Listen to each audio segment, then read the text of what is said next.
Resenting the responsibilities I signed up for, international marriage. I am uncertain if I am impatient or rightful about my drained feelings towards marriage. I want to go back single because I want to be free from my marriage responsibilities.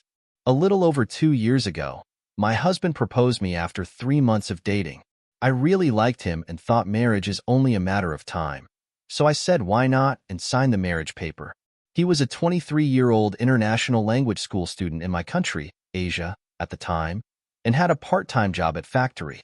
I was a 23-year-old unemployed woman who just graduated from university. He had never met my parents prior to the proposal because he wanted to accomplish marriage without what he calls interference, parents and in-laws being one. My assumptions were that he will visit my parents later. Due to the short amount of dating and our unemployment, the legal process of marriage took longer than we anticipated. The paper asked for his and my nationalities, bank information, criminal records, etc. There was one particular paper that I remember, which plays a pivotal part in validating my distress towards marriage, a written oath for financial resource. The paper demanded that I support his finance in case of dire troubles, such as tax evasion, hospitalization, arrest, and deportation. This has held me legally responsible for his financial consequences. Now I am frustrated with the responsibility for the rest of our marriage. Even as I currently make a higher-than-average salaries with the corresponding amount of saving, I often find myself feeling miserable for covering his financial consequences. It seems that he is anxious too, only that he thinks online data science courses and passion will magically get him a six-figure job soon. He currently works part-time at factory, makes barely above 50% of our monthly expense and victimizes himself whenever we discuss household finance since he claims the only reason he is almost broke is because he is a foreigner and unskilled. The situation puts us in a risk where if I get sick or somehow skip 1 month's financial contribution to home, him and I will be instantly broke. He seems to not know how to be broke to get by either. One time a bank, let's call it Fantasy Bank, refused to loan him $500, which in his defense was because the bank probably didn't want a low-income foreigner. But I soon discovered the rejection was merely because he didn't even have a fantasy bank account to begin with. As much as I try to be kind to him, I have already informed him, as you can tell from my unemployment status after university, that I will not be so career-driven that my salary will cover 2 people's household expenses.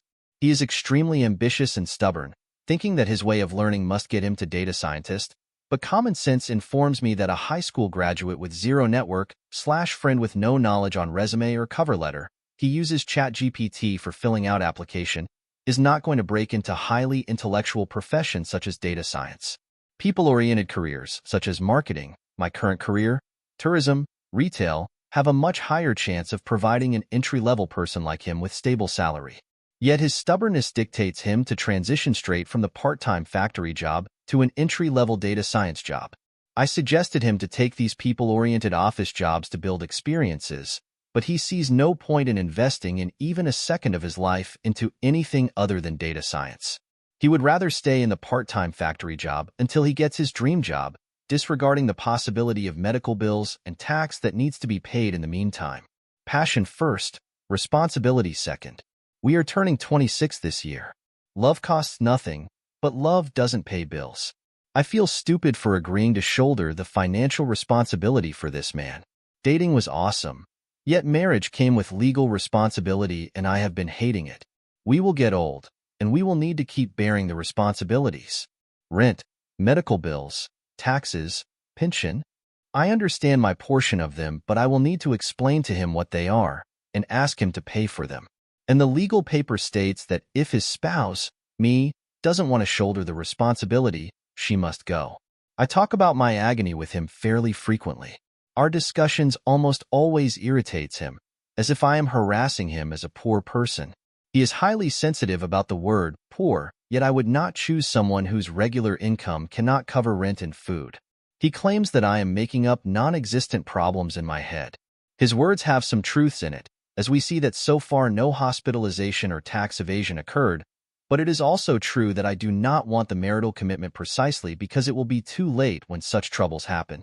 I am in emotional pain as to remorse, shame, and accepting responsibilities. I feel as though my marriage is a tattoo.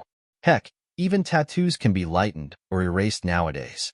What is especially excruciating is that he will not visit or talk with my dear parents, 30-minute car ride from our place, and family because I don't talk to his across the ocean.